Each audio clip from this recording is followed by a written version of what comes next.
Hey, Michael. Hey, everybody. Hello, Thanks for showing up. hello. One more beautiful week in the world of Python. Let's kick this off. Hello, and welcome to Python Bytes, where we deliver Python news and headlines directly to your earbuds. This is episode 423, recorded March 10, 2025, and I am Brian Ocken. And I'm Michael Kennedy. And thanks everybody again for supporting us through training courses at pythontest.com and at talkpython.fm. Lots of great courses there, and our Patreon supporters, of course. Thank you. And for people that'd like to get a hold of us, we'd love to get here. If you've got a suggestion for the show or have a question about it or correction, you can reach the show at pythonbytes.fm. And there's also in the show notes, there's links to our Blue Sky and Mastodon links. And you can also sign up at pythonbytes.fm. You can go to live and to see when the next live show is going to go on, or you can sign up for the newsletter and get everything we talked about sent directly to your inbox, which is cool. Yeah, they can crush that bell on YouTube too. Oh yeah, subscribing on YouTube, that would be great. Yeah. So speaking of subscribing or scribing, what are we talking about first? Well, how's your SQL game, Brian? A little weak, actually. Yeah, mine's a little weak as well. It's atrophied a bit. You know, I've got its table and I got another table and I want to do a join on that table and then maybe I want to use an aggregation function.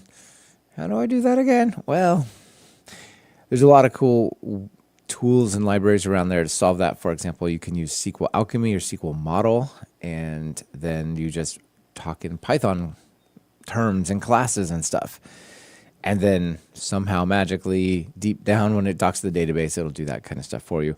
You still kind of got to know the queries. So it's not perfect, but it doesn't perfectly solve it for you. But I want to introduce everyone to a new tool called PySQL Scribe. And the idea here is similar to that, except for you use it for real SQL.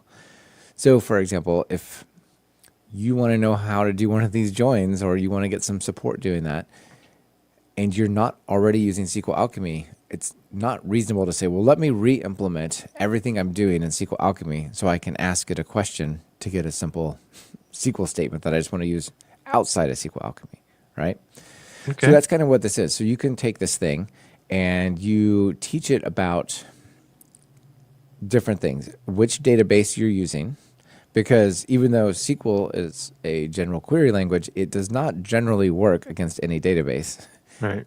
Each database has its own dialect, right? So the way you say, for example, specify parameters for MySQL is different than the way you do for Microsoft SQL Server.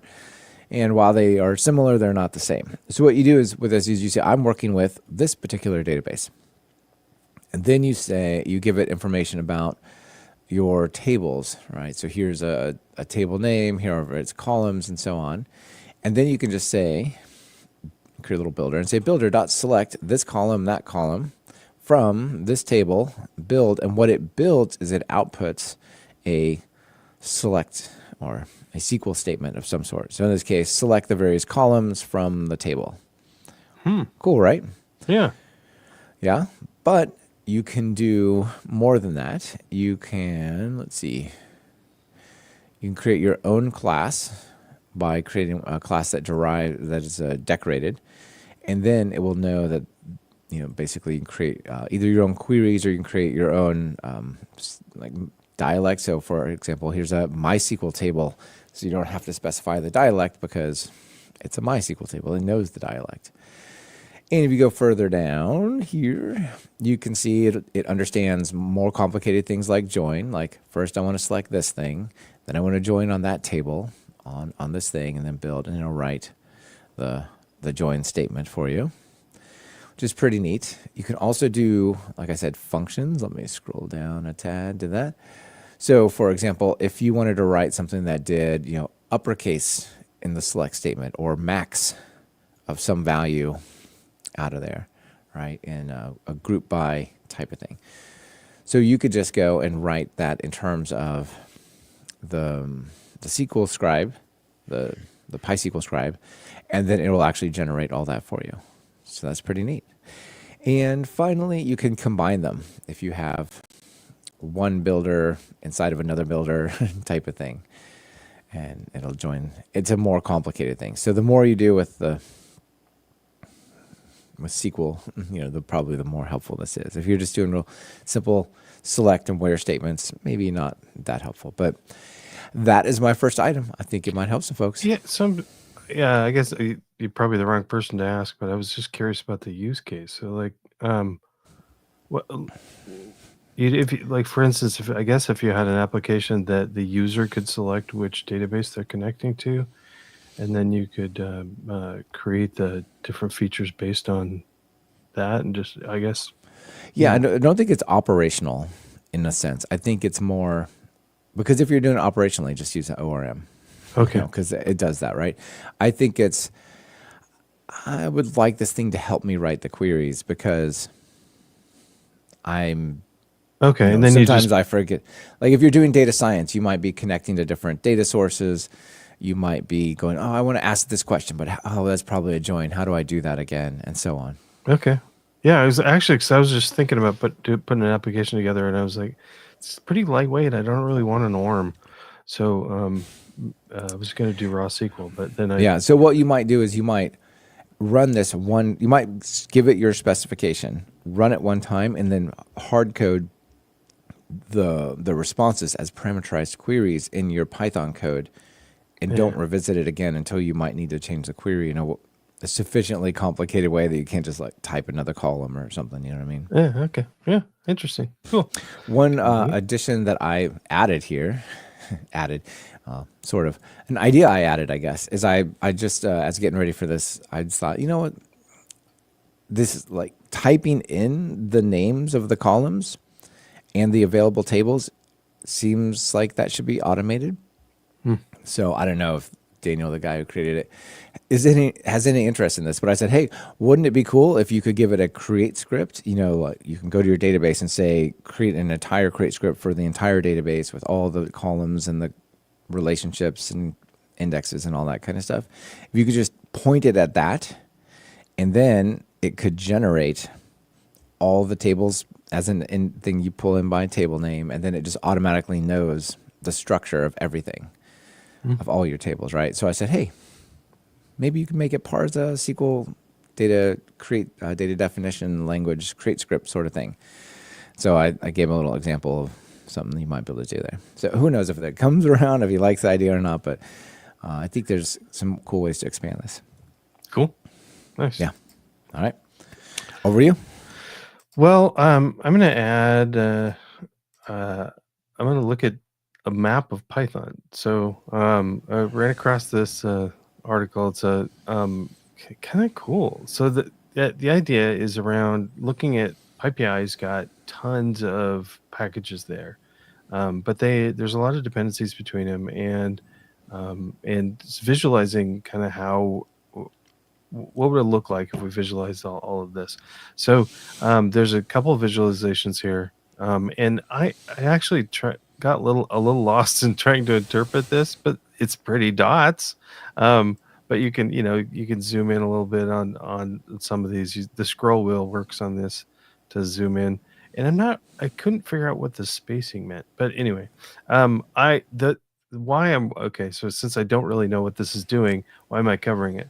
One of the things I thought was great was it was just sort of a discussion around dealing with large data, and the data set of PyPI is a pretty big data set. There's copies in BigQuery so that you can query that instead of querying PyPI all the time, which is something that I've done with the Python or PyTest plugin list as well. But but then there's some discussions. Well, there's some junk in there. There's packages that don't have like source code listed, or there's other things that make them really not. They're not really open source. They're just utilizing PyPI or something. Sometimes companies do that. Anyway, so there's some discussion around filtering that, which is an interesting discussion. And then a little bit of discussion about deciding what graphing mechanism to use and how to visualize it. So I just really appreciated the discussion. So if you're into visualizing data, I think this might be an interesting thing. Plus, it's just a really fun visualization. And then at the end, there's a link that said, "Oh yeah, by the way, there's a better UI for this." I'm like, "Oh, okay, let's take a look at that." And this is just cool. It's the spaceship. I don't know, spaceship operating manual. Wow. So this is like the galaxy of Python. And let's see if we have W and S for forward and back. Yeah, the first one was kind of like, Yeah. I don't know, old school maps. It was really cool, but old school maps and like, you know, the days of like sailing and exploring. And this is like Hubble. Yeah. So look at this. If we move forward and back, oops. Let's see, W. Let's see if we can get this to go.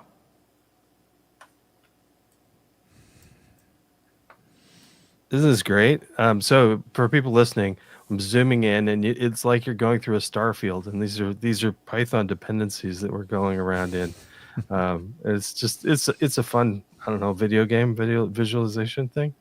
So I'm gonna play with it. I haven't seen this before. I'm gonna play with this later. Thanks. You just wasted like a half an hour of my day. you're welcome. Yeah.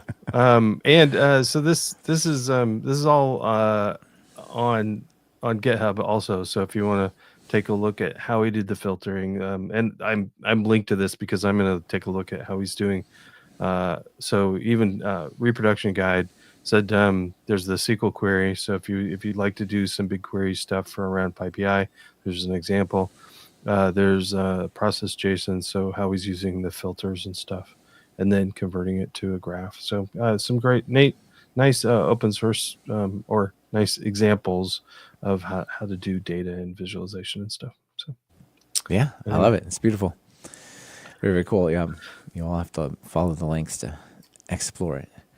Yeah, and play with the space one. That's fun. So yeah, the space one is the one I was thinking of. Awesome. I want to talk Rust, C++, and Python. I heard Bjorn was saying that C++ is under attack, Brian. How do you feel about that? It's under attack. I think so. I heard people say that. I've heard a lot of, we really, new software should be written in a memory safe language. And that doesn't work with C++. Anyway, that's not the point of this. Yeah, the point is, I'll have a comment later that we'll have to add. So yeah. Okay, I'm here for it. But that's not what it's about. This is by Martin Otsiak, and it is Rust, C++, and Python trends in jobs on Hacker News. Interesting. Yeah. So there's, I don't know how he found this data, but somehow said, hey, look, maybe just conversations on Hacker News might serve as a proxy for programming language job demand. So there's two questions, ask Hacker News who is hiring and ask Hacker News who wants to be hired for February 2025. And then there's graphs of how many times those appear for Python, Rust, and C++. So if you look at it, and this data actually goes back, I don't know what, I guess it's as of February, but this goes all the way back to 2021. So this is pretty long-term data, 5 years, Okay. 4 years. And so if you look at Python, it's trending downward pretty sharply. So are C++ and Rust. Although they're starting to take up, I guess they're all a little bit starting to take up here at the very end. But the Python one is trending downward faster than the other two. So what does that mean? Like that people, more and more, at a higher rate of speed, people are not asking who is hiring in a particular language, right? Now, if you look at the other one, the inverse, who wants to be hired? Like, we need people in this. They're all going up a little bit generally, but Python is going up way faster. So fewer people asking to be hired, more and more people are going, where do I find Python people? It looks like there's more demand for Python people over time. There's still more demand for C++ and more demand for Rust people, but at a slower rate of speed. Interesting, huh? Yeah, and I was like totally depressed for a while looking at this graph. Uh, because of the sharp downward trend of all programmers, at least for C++, Rust, and Python. I'm like, oh no. Um, but it looks like if you just look at from 2021 to now, it's a downward slope. But if it's kind Of of which one? Which one though? The who's hiring or who wants to be hired? well, I guess I don't get it. Like the who's hiring. If that's individuals trying to find a job who or don't have a job they either Oh, have or want, okay. right? They don't have a job at all, or they have a job that they don't want. They want one in that technology. Who Okay.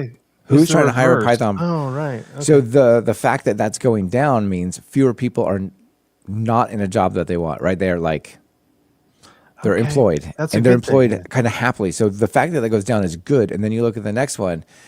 I don't know if this is good or bad, but there's fewer people per. They're not easily filling the jobs. It's getting harder and harder to fill the Python jobs at a faster rate than it is for the others. That means basically Okay. there's more employer demand, I'm pretty sure, That makes sense. per candidate, I guess, if you can That's more somehow. optimistic then. Yay. Yeah, I think it's optimistic on both graphs. It just depends Okay. how you read it. Yeah. Yeah.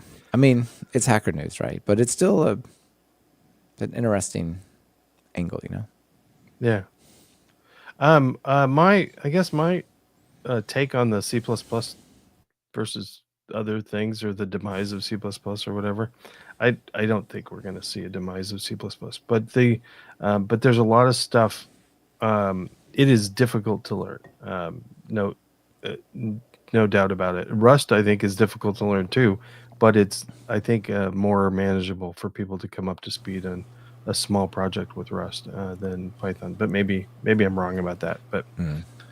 I think we need to do I think one of the gains of Rust is we need a way. It's around Python. Is we have this great Python project, but there's a little bit of it here that needs sped up. What do we do? Do we jump into C++ that we don't know about, or Rust that we don't know about? And I think people are choosing Rust. So anyway, that's my take on that.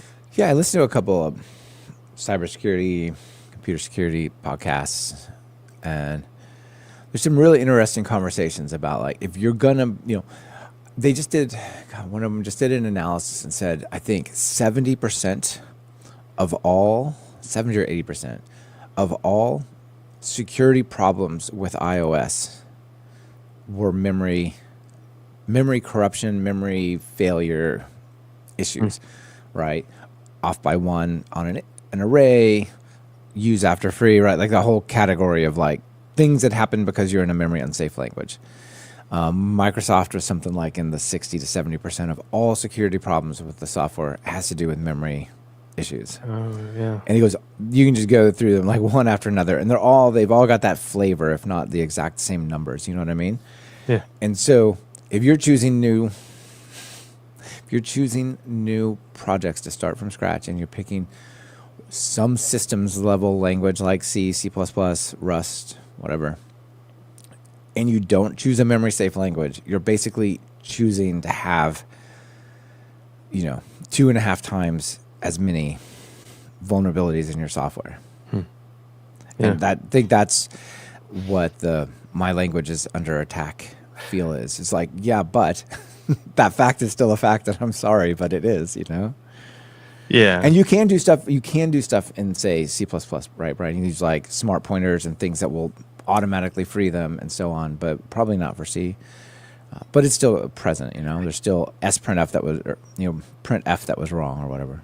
Yeah, and I guess I've spent so much of my life in the low level world of like device drivers and stuff that that's one of the beautiful things about C++ is a memory mapped hardware access system is really easy to put together in C++, and I don't know how to do it somewhere else.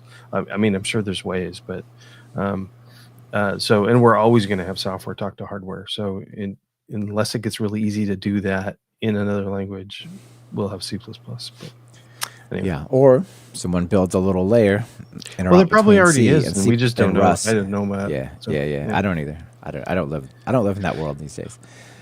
Anyway, that's pretty interesting stuff. Yeah, yeah. All right, over to you for your final thing.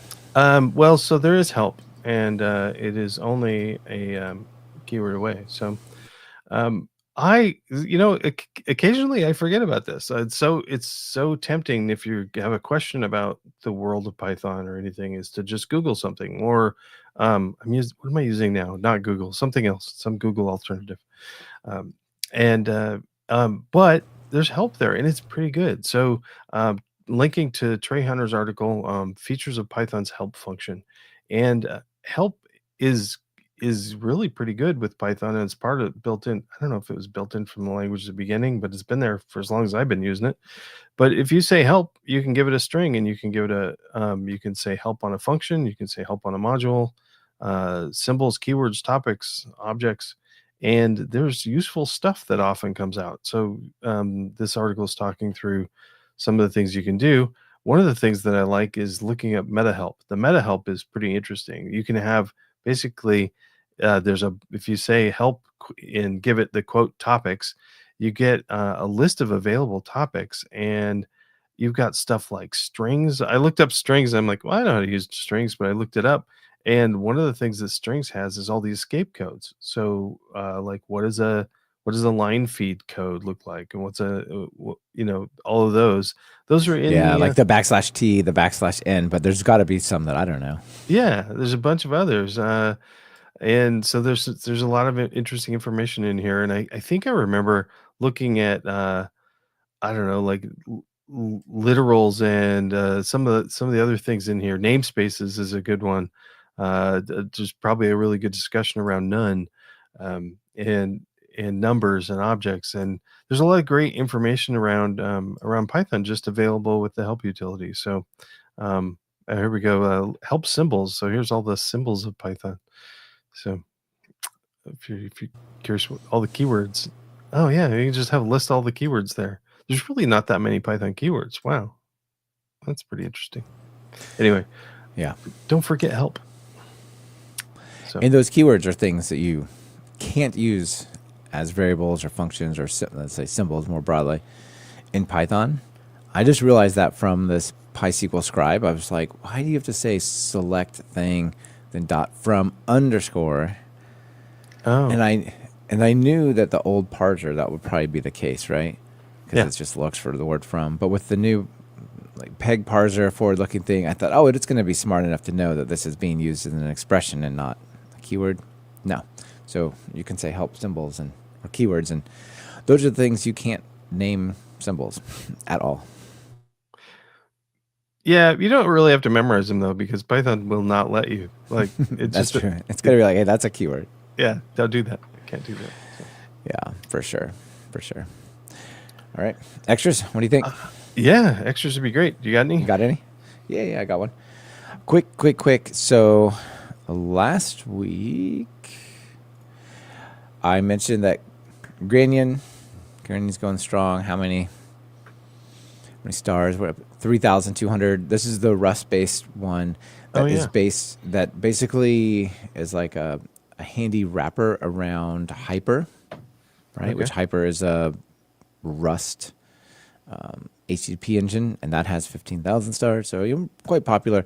But that they released 2.0, and that meant Fast API and probably a lot of Starlet stuff as well just stopped working categorically. Whoops.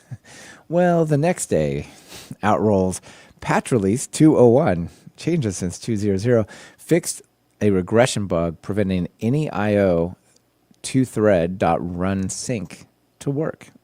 And Fast API makes heavy use of any I/O in Yeah. there. So that seems like that was probably the problem. Gave it another go, and all the Fast API things are happy again. Cool. So just as a follow-up from last week, really. Yeah. I Nice. wouldn't point it out normally, but because since I said it didn't work, I'll put it back on the checkbox if now it works again. All right, that's all I got. Quick and easy. I got no extras, although it just reminded me. I guess I don't have a page for this, but looking at dependencies, I had to pull up. I was looking for, like, I had a big, large set of packages that work together, internal thing, and something was using Greenlit, and I'm like, what is using Greenlit? And I pulled out pip deptree. So Oh yeah. I love pip deptree to quickly take a look at what if you run that. If you just pip install it and run it, and it'll show you in a tree form what all you have installed and what dependencies there are. And so I easily searched through that and found out that Playwright was using Greenlit. And I'm like, oh well, I'll trust them that they have a good reason to use it. So I just needed to update my Playwright, and we were good to go. So Excellent. Yeah, I've used that a lot. It's really nice.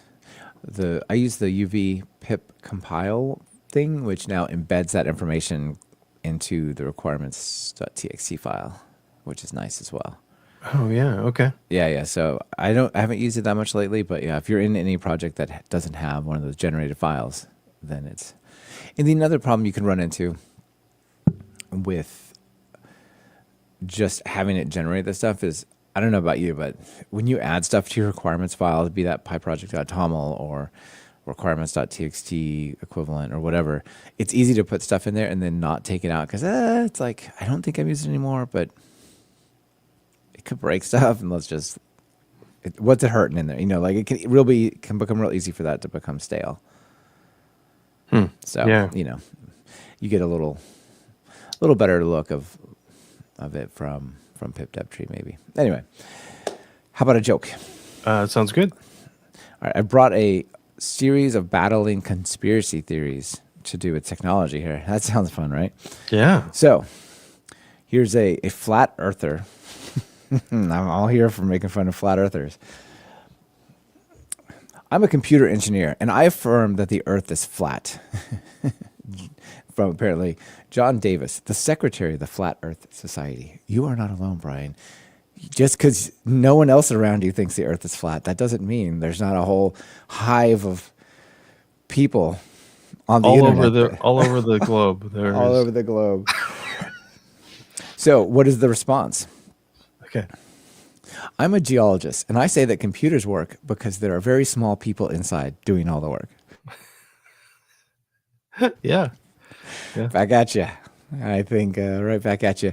And then the subtitle, or if this is not, but if it were an XKCD, the hover, whatever that is, says this earth is flat versus computers work because there are very small people inside doing all the work. Was the geologist inspired by Amazon's just walk out technology? Remember, do you know the story behind that? No. The Amazon, like, walk in, pick up wherever you want, you register your card, pick up whatever you want, and you walk out and they just charge you. Yeah. I'm pretty sure that, I don't have any good sources off the top of my head right now, but that was actually, instead of being super smart AI, which is what it was billed as, there were just people in countries where it was cheap enough, just paid to sit there and watch a camera and just like mark down what you got. And then like,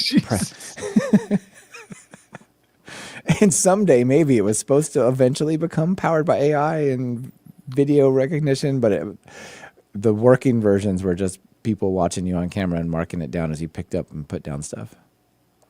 Yeah. Interesting. Okay. Anyway, I think that's the reference there. That is funny. There was somebody posted the other day about some studies that people are doing. Like, so a lot of people are using AI for stuff, and I'm using it for some things as well. But but for some things, companies are doing, like, they're putting together lists of tasks and having, like, if they were going to like hire a person to do this, a person should be able to do this task, and this is kind of the output they should get, and then putting those tests to AI, like agents and just other ways to use AI, and rating them that way. And if you do that and have domain experts come up with these tests, like, AI is not doing well. And but one of the results was about like 16% correct on a lot of these. And the comment was, while impressive, and then it went on, and I'm like, while impressive, that's just not. I've never got a 16% score in school and had somebody say, wow, that's impressive. But yeah, you got a grade on a good curve there. Here you go. Business Insider. Oh, go away, cookies. Amazon's just walk out technology relies on hundreds of workers in India watching you shop. That is ridiculous. Yeah, I thought it was RFID or something like that. No, it's magic. It's magic. Yeah. It's What a something. boring job. Or Yeah. maybe interesting. I don't know. Yeah. Watching people shop. Yeah. Maybe. Anyway. All right. Well, good episode as usual. Good to talk with you. Thanks to everybody for tuning in, and we'll see you next week. Yep. Thanks. Bye.